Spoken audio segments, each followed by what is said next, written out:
Hello, and welcome to another edition of Across the States, the premier state policy podcast courtesy of the American Legislative Exchange Council. I'm your host, Matt Fisher, and today joining us for an exclusive episode on protecting free speech in higher education is three special guests. First, Cherise Trump, Executive Director of Speech First, an organization consisting of a community of students, parents, faculty, alumni, and concerned students and citizens fighting for free speech rights on college campuses. She's also the host of Well Said. Welcome, Cherise Trump, to Across the States. Great to have you on today. Yeah, thanks for having me on. Also joining us is a columnist for the New York Post, fellow at the Foundation for Individual Rights and Education, contributor to Reason magazine, and a variety of other publications. If you were at our annual meeting in Salt Lake City last year, you have seen her speak. She does all this while a student at Columbia University. Rikki Schlott, welcome back to Across the States. Great to have you with us again. Thanks so much for having me. It's a pleasure to be here. Thank you again. And Andrew Handel, who is our task force director tackling everything education and free speech, joined us again. Andrew, it's always a pleasure to have you on. Thanks for joining us. How are things going up there in Maryland right now? They're good. They're good. Just waiting for the temperatures to warm up. Well, it was 50 degrees last week in Cincinnati, so even 66, even 65 feels balmy. The way things have been going in terms of the temperature. Thankfully, summer's on the corner. So let's kick things off by going to you, Rikki. Now, you've been on the podcast before. You told your story to our listeners, but for those who haven't heard, tell our listeners about your experience at NYU as a student. What inspired you to become not only a journalist with a resume of covering important issues already, but what also inspired you to become a student activist? What experiences did you have at NYU that led you on the course that you are in terms of your career?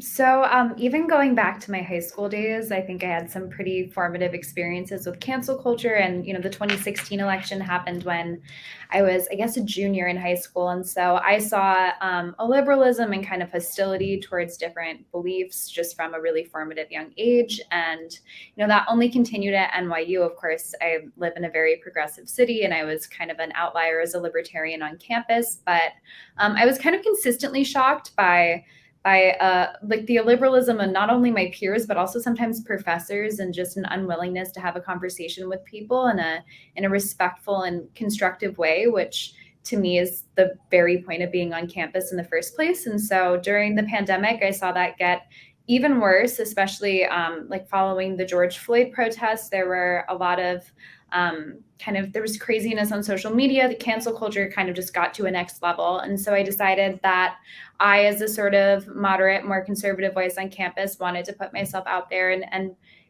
demonstrate that there are people with different viewpoints that aren't as scary and terrible as people seem to make us out to be. And so I started doing journalism, and fortunately within, I guess, maybe like a little more than a year and a half now, I've managed to become columnist at the New York Post, and have been really fortunate to be able to use my voice to kind of speak out as a young person who kind of doesn't toe the line politically. Definitely. Now, Cherise, you have had Rikki on your podcast before, I know, and this makes the second or third time you guys have been together. You've done work with Speech First, your organization. You've done work litigating on behalf of college students who have fallen victim to campus bias response teams to providing protections for free speech organization. Mm-hmm. So what are campus bias response teams? It seems like something out of some sci-fi movie, a really terrible college dorm sci-fi movie, but what are these campus bias response teams, and how have they been used by colleges to get around state and federal protections for free speech? No, that's a great question. But before I answer it, yes, Rikki was on my podcast a little while ago, and our conversation was around how Gen Z is going to supposedly save America, right, from self-destruction. And we'll try. That was kind of the part of the conversation, is that these are the college students right now, right? This is where the front lines are, and this is where the major battles are happening with regards to free speech. And so to answer your question on bias reporting systems and bias response teams, that sounds really convoluted and complicated because we're using the terminologies that the universities are using. We just kind of refer to them as censor squads, right? That's because that's essentially what they are. They're actually like anonymous reporting systems that solicit reports from students on one another, and oftentimes on faculty or from faculty as well, regarding bias incidents. And they oftentimes don't define what bias is, right? They just say bias incidents. Sometimes they do define it, and they actually say that a political affiliation or insulting someone's political affiliation or offending someone's affiliation can be considered bias. Sometimes they'll just say unwanted or offensive speech can be considered bias. Joking, stereotyping, microaggressions. These are all oftentimes listed as what things students can report on one another on. And so obviously this leads to a serious problem of self-censorship, because students, once they become aware of these policies, are not really sure what they're allowed to talk about, allowed to say, and they end up walking on eggshells around one another. Oftentimes we see reports or systems that solicit reports on, bystanders. So folks who are just kind of standing next to someone who might offend someone else by saying something politically charged, or even honestly, sometimes they're just mainstream political opinions that folks are trying to express, and they still get reported. So I can go into detail on some of the examples we've seen, but they're pretty insidious policies, and they're across the campus. We recently released a report that looked at over 800 universities, public and private, across the country, and over 55% of them had bias reporting systems that solicit these types of reports on students. And we're going to keep increasing the number of schools we look at to try to track down as many as we can. But it's a pretty high number, so it's concerning. That is concerning. And so, Rikki, you mentioned earlier, you've contributed to a lot of really significant publications like the New York Post, the Wall Street Journal. We've even seen you on Fox News and BBC. So you've clearly managed to navigate this tricky environment on college campuses when it comes to free speech. And you've noted that censorship and micromanaging of content is a particular problem among professors and administrators. So I'm just curious if you could elaborate on that and maybe highlight your experience with that at NYU. Absolutely. So at NYU, I finished around 2 years on campus before lockdowns. And I remember one of my first experiences is getting my NYU ID card and going through an orientation process. And they tell you, well, here's the phone number for emergency services. Here's the the campus police phone number. And then the next thing is the bias response hotline that's always open. And it was, as Cherise explained, very ill-defined. There was widespread self-censorship. I find even among my more progressive peers who are kind of more along with the political mainstream, but still aren't really sure what could be misconstrued. And, it was, I think the overwhelming sense is that if you just cross someone's emotional threshold, then you might get reported for something, which is obviously super vague and super subjective. And so I think that there was just widespread censorship. All the kind of national polling data demonstrates that that's the case. And how administrators actually respond to these issues is largely inconsistent and often very opaque. So it's difficult to understand, what could potentially get you in trouble, who could possibly be snitching on you for having a different opinion or a disagreement. And so it's pretty dystopian. I mean, it just absolutely negates the purpose of a higher education and wrestling with controversial ideas. And unfortunately, it just insulates everyone, which is the worst possible scenario on campuses.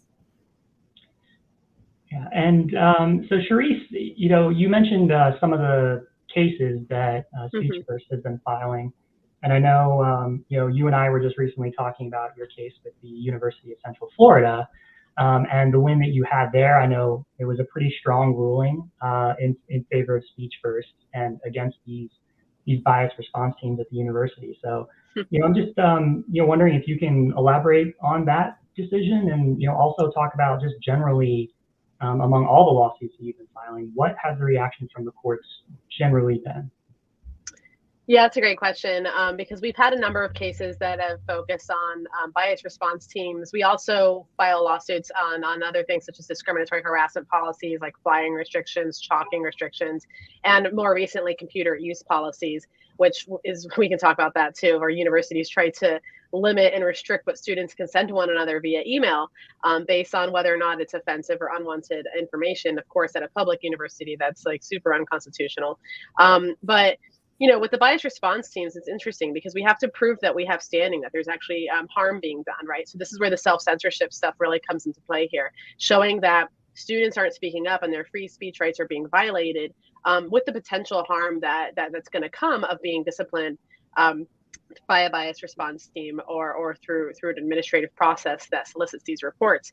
And so when students oftentimes get these emails from professors are oftentimes from the dean of students or from the DEI office, wherever it's housed, it'll just say that you've been reported to the bias response team or whatever the university calls it, because sometimes they go by different names. And the student really doesn't really know what to make of that. They just kind of go in for the meeting and sometimes are pressured into writing letters of apology or taking mandated diversity courses. Other times they try to push back and say, hey, is this meeting optional? And the university will say, of course it's optional, but we'll just presume that you're guilty if you don't come to the meeting. So these, they really, students just, again, like if you're an 18 or 19-year-old and you're on campus, you're not going to go around assuming that your administrators on the campus are violating your constitutional rights regularly. So you're kind of make the assumption that everything that you're seeing is kind of within the legal lines, right? But what they don't realize is that it's not. And so this is where Speech First comes in, is when we have our members tell us, or come to us and ask if these things are legally constitutional, or if there's a line being crossed here. And that's where we step in. So you mentioned our recent case, University of Central Florida, which we just won at the 11th Circuit. It was a big win for us because that kind of increased our circuit wins. We had previous wins in the 5th and 6th circuits against University of Michigan and the University of Texas, Austin. And again, all three of these cases focus on bias reporting systems or bias response teams, essentially. And, the court's reaction is that obviously this chills speech, right? The opinions outline, of course, students are not going to want to be reported or accused of such things as hate or bias or offending someone. So they're going to avoid being reported, which inevitably is going to chill their speech. In addition, most of the judges recognize that students are also going to worry about the concern of having records being kept on them. Even if nothing comes of the report itself, there's a record being kept on that student, right? So something is coming of it. And who knows what the university plans to use that report for. Maybe the student's going to apply for a scholarship or for something else on campus. And then this report will be kind of opened up on them and some investigations will be made. So this is a concern for students. There's real tangible consequences. It's not just a matter of them being afraid on their own. They're afraid of the actual consequences that are pretty much guaranteed. And Rikki, especially when you were at NYU, what were some services or tools that you think would have been helpful to you and more broadly for college students today who are struggling with an ideologically stifling environment? Well, I think that the number one thing that universities absolutely should do is in orientation processes, make it very clear that this is a free speech zone, this campus, these classrooms. You can say anything that is within the bounds of your constitutionally protected speech. And of course, there's the public and private distinction. But regardless, I believe that all schools, we go through so many different community value guidelines, and that should be first and foremost. And I think that another thing that administrators absolutely should do is affirm the University of Chicago's guidelines on free speech and make sure that there is a clear statement coming from the top of the school that this is how we're going to treat political differences. And I think, having that as one of your introductory sessions in college is so important, because I think my generation is just really generally disconnected from free speech values. They don't quite understand them in the first place. And so having a better understanding of what classical liberalism is and why we're on college campuses in a community to speak with each other in the first place is super helpful. And I would also strongly recommend, just on the personal level, that students network in clubs or different organizations just to find like-minded people, because I find even at a school like NYU, since speaking out and actually getting involved, I'm shocked by how many people have been kind and even with political differences have expressed some degree of support or even just acknowledged and appreciated me speaking out. And so I think finding that community and seeking that out and kind of taking the first step is always powerful, because people will certainly come out of the woodwork. Definitely. And I think that's something that we see prevalent today, is that even those who disagree in our society are generally tired with the idea that we shouldn't be able to exchange ideas, especially, as you mentioned, Rikki, on a college campus of all places. Andrew, what are some of the ways that ALEC has been involved with strengthening freedom of speech on college campuses? What are some of the model policies, the ideas, and work that your task force has done to push the ball downfield in that regard? Yeah. So we have one model policy on this. It's called the Forming Open and Robust University Minds Act, or Forum for short. It's one of ALEC's more successful model policies. I think parts of it have been implemented in at least 20 different states. And then just this year, Georgia and Indiana passed, the Forum Act provisions as well. And it really does a few key things. The first is it bans this notion of campus free speech zones.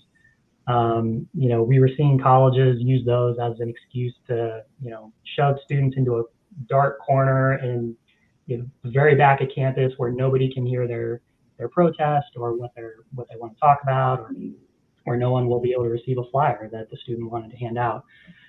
So we put that aside, and it expressly permits free speech activities in any publicly accessible outdoor area of campus. So a campus quad, for example, the Forum Act says students are free to express themselves in those areas. And then the final thing it does is it adds accountability for the public colleges and universities. So it does that by requiring them to report any free speech incidents that they become aware of. And it also creates a private cause of action. So students who have been aggrieved by, violation of their First Amendment rights on campus, it creates the ability for them to file a lawsuit and, potentially receive damages as a result. So, that's another really important step to, not only making these cases transparent, but also holding these universities accountable. Definitely, transparency will absolutely help in regards to this issue of helping ensure that students have the rights acknowledged on college campuses. Before we go, Cherise, if you want to tell our audience about how they can get involved with your organization, Speech First, as well as other grassroots movements to help defend free speech on campuses. Yeah, for sure. You can reach us at speechfirst.org. Sign up to become a member, tell us your story. We do regular student spotlights where we shine a light on student experiences. Rikki was actually a participant in our student spotlight series.